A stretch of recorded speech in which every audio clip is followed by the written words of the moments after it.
Bom dia, turma boa do canal Ave Mais, um grande abraço a todos vocês que estão ligados aqui nesse Mais Comentários, a gente trazendo um pouco de uma visão diferente daquilo que nós comentamos no pós-jogo de ontem no canal Atenção Vascaíno sobre o empate de Vasco e Curitiba, o empate em 1-1. Gente, a gente precisa tentar se acostumar, né? Mas tá difícil demais, né? Concordo muito com vocês da angústia, de alguma forma até de um mal-estar por conta daquilo que o Vasco vem jogando. A gente procura olhar o copo não vazio, mas sim meio cheio, mas também fica com certa dúvida em relação a quem é o vilão dessa história, ou se há vilões.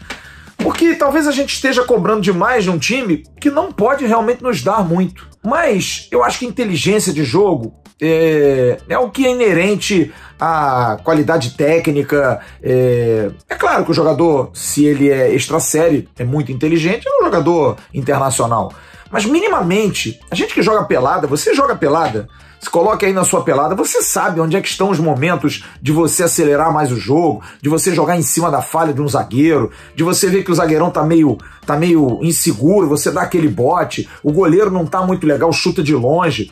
É uma questão de inteligência de jogo. E eu acho que o Vasco ontem não foi inteligente. Não foi inteligente. O Vasco teve uma oportunidade ótima de vencer o Curitiba, que é um time que decepcionou muito, pelo menos a mim, porque eu esperava de um segundo colocado, de um time que fez aí o mês passado bom, que fez jogo duro contra o Flamengo, fez um bom jogo contra o Cruzeiro na última rodada antes de nos enfrentar. Enfim, era uma equipe que parecia ser um pouco melhor.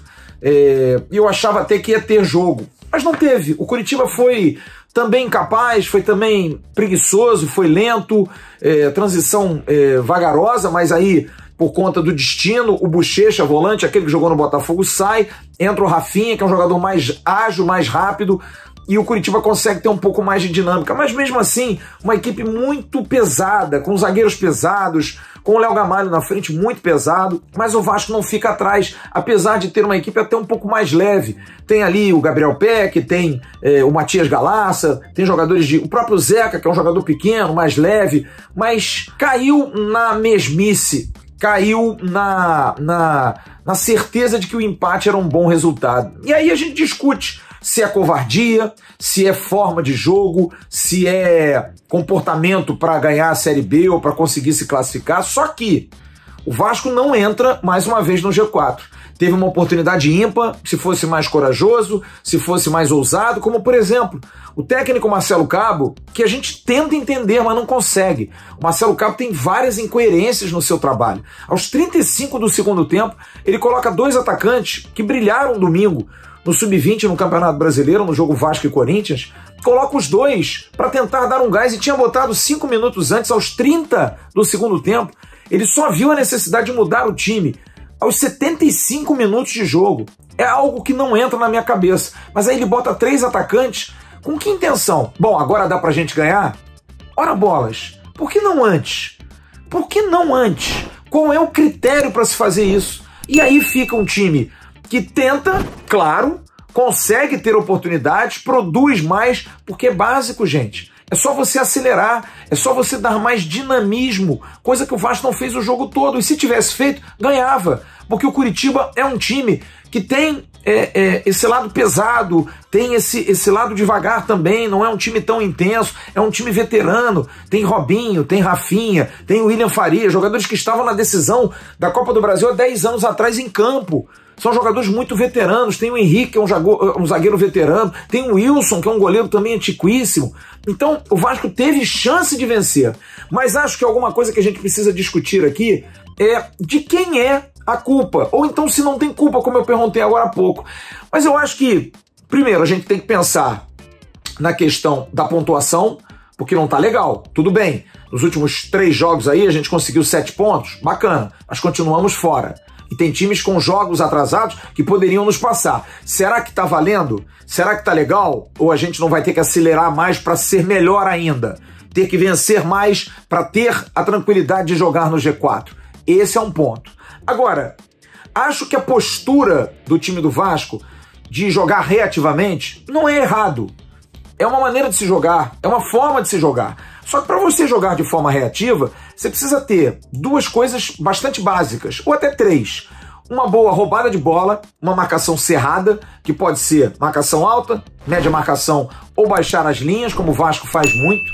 E acho que o Vasco até tem feito bem isso, melhorou muito. Tem ganho alguns jogos assim, foi assim no jogo contra o Sampaio Correia, uma roubada de bola, no jogo do CRB também teve roubada de bola, muito pelo Cano. Eu acho que essas coisas têm melhorado muito, essa questão da agressividade, apesar que ontem achei que o time, no primeiro tempo principalmente, marcou muito lento, ficou muito atrás, mas também não foi agredido pelo Curitiba, mas acho que o time do Vasco melhorou.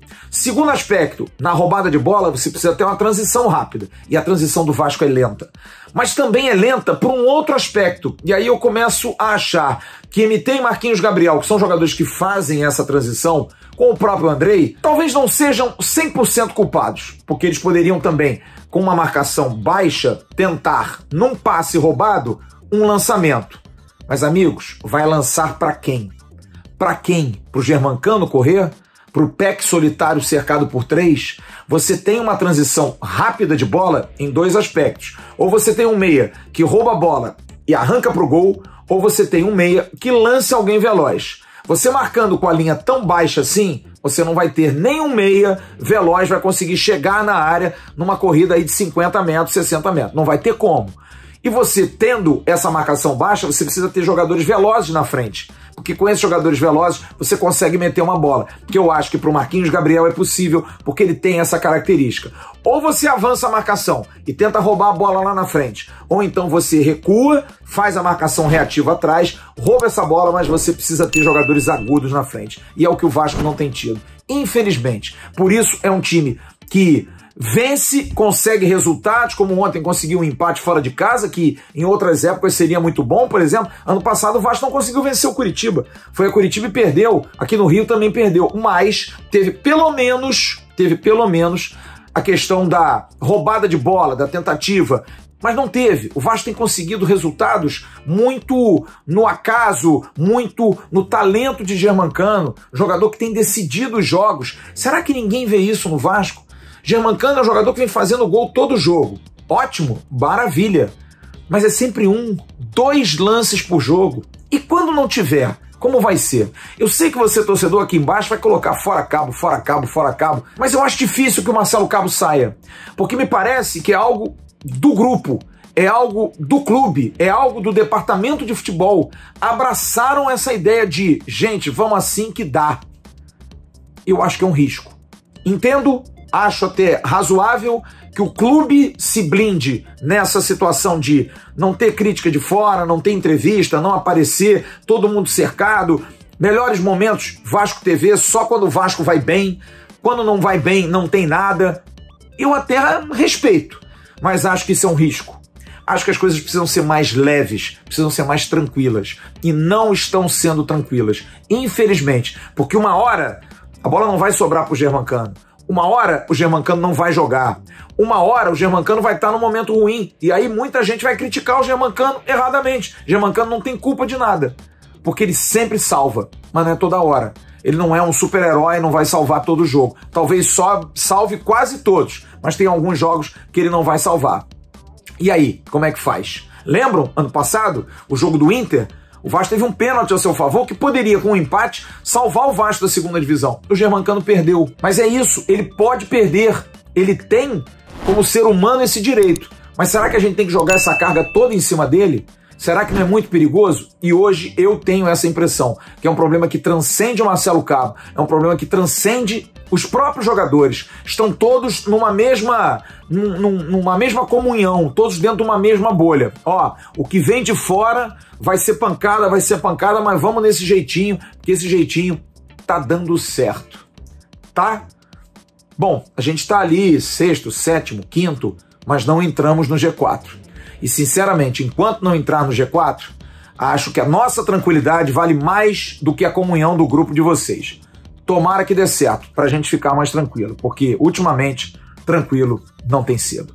Grande abraço pra vocês. Às 10 da manhã tem um Bom Dia Gigante com o Emerson Rocha, com todo o rescaldo da partida de ontem, entre Vasco da Gama e Curitiba. Grande abraço. Tchau, turma.